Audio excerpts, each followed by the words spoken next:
Good evening, guys. Welcome back to another video over here on the Chinese Zodiac and horoscopes. Today we're going to be doing a reading for you guys born in the year of the tiger. So welcome back, all my tiger friends.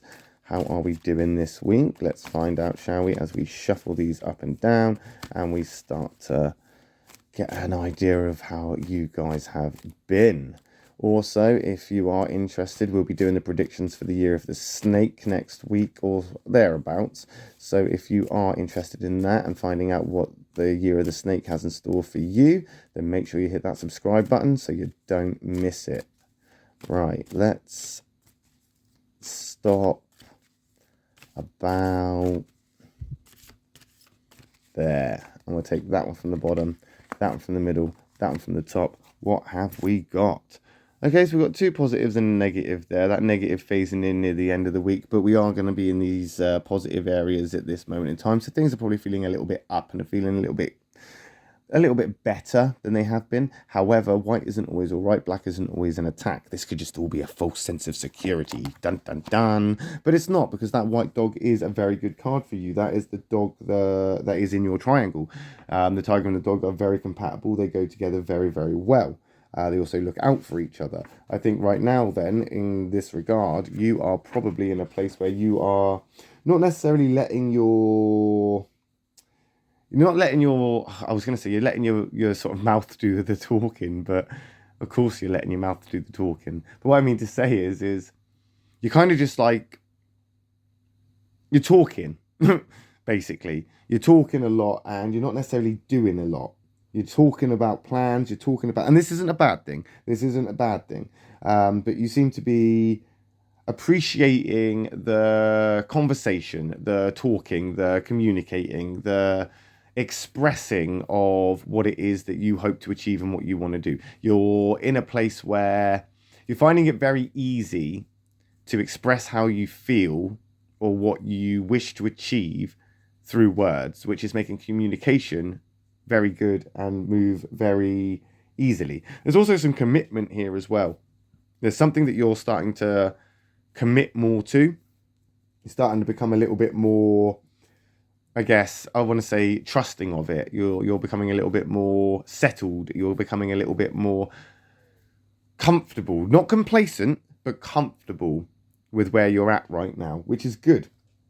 This is all good, and this could be any manner of relationships or partnerships or things like this. And it's something that you are, again, very protective of. You're very protective of this thing, whether it's new, whether it's something that's close to you, whether it's just something that's important right now, or it's something long-term that you've had for a while and you mean to keep it in that nice safety zone.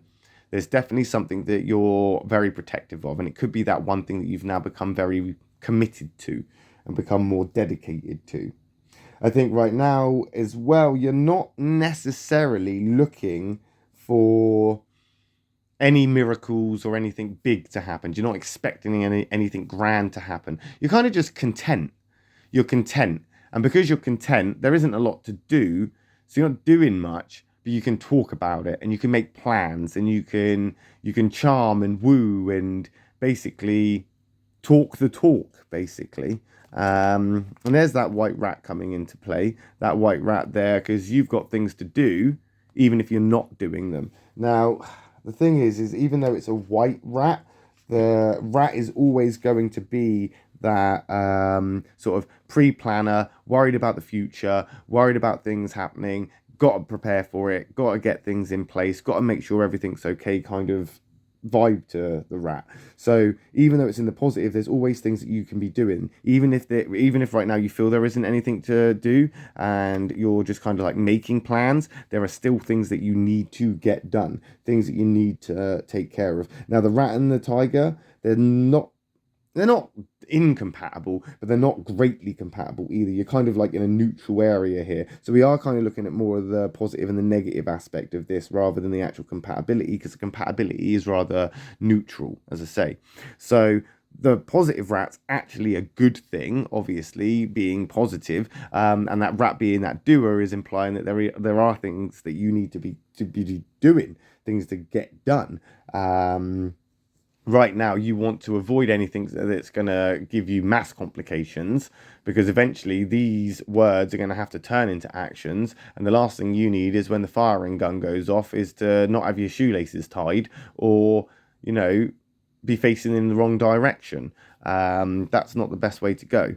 That rat is also a family card, so maybe potentially what we're looking at here is a commitment to family. You're committing to maybe a little bit more home time rather than maybe being at work all the time, or perhaps it's it's that kind of period now where everything's getting back into the flow of things after Christmas, and you need to just take into consideration that there could be people within your family or people around you that are close to you that may be feeling it a little bit difficult now that you are getting back into your routine and they're not necessarily into their routine.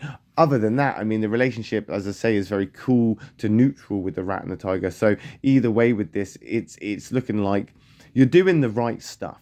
You're headed in the right direction. You are facing the right way. You just need to make sure that you're prepared for whatever is going to happen next. Because if we're going to be looking at the positive all the time, if we're going to say, yeah, look at all this great stuff we're going to get from this, look at all the opportunities we're going to get, look at all the rewards or the returns we're going to get on this, and you look at all this good stuff, you don't take into consideration the negative side of things or the consequences of things, or what happens if it doesn't go that way and it goes in the opposite direction.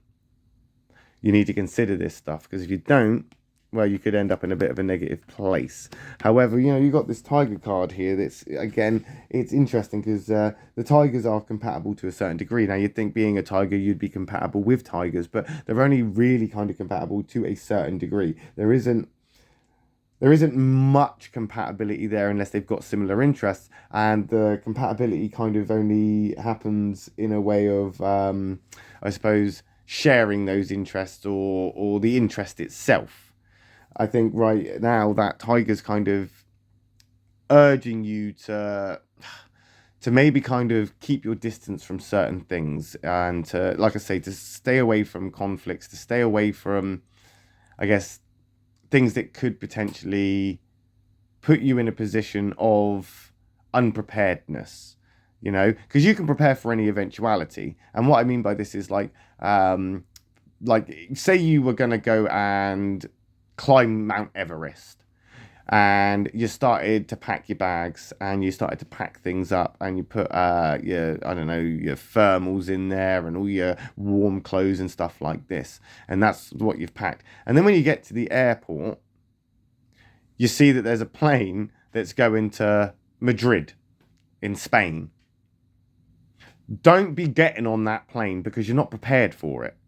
Even if you've changed your mind, even if you don't want to climb Mount Everest anymore, don't just go off and spontaneously do something new without preparing yourself for it, because you're going to end up in a position where you're not prepared. You're going to end up in a position where you don't have the right equipment or the right clothes or the right thing for that situation. You're here right now looking out for ones that are close to you. You're looking out of ways to help and to achieve things. You're looking at ways to involve people, especially your family, especially those that are around you. You're committing to them. You're trying to get them involved. You're talking about it. Everything's going well. You're going to start doing stuff, but the last thing you need is to start preparing yourself for one job and then go off and do another. If you have packed tools for that job, why are you doing the other job? Just stop. Concentrate on one thing at a time, my lovely tiger people. That's my advice for you, is to concentrate on one thing at a time. We'll find out how you get on with that next week when we come back and do another reading for you guys born in the year of the tiger. My next reading will be for those born in the year of the rabbit. So if you are interested in what they're up to, then I will see you in that video next. If not, not to worry. I will see you next week when we come back and do another reading for you guys born in the year of the tiger. However, if you would like a more intimate, in-depth and personal reading, you can follow the link below in the description for the Patreon, where you can pick personalized readings that you will get monthly, and you can get a more in-depth and personal reading that way. If not, hey, doesn't matter. I'll just see you next week. Love and peace.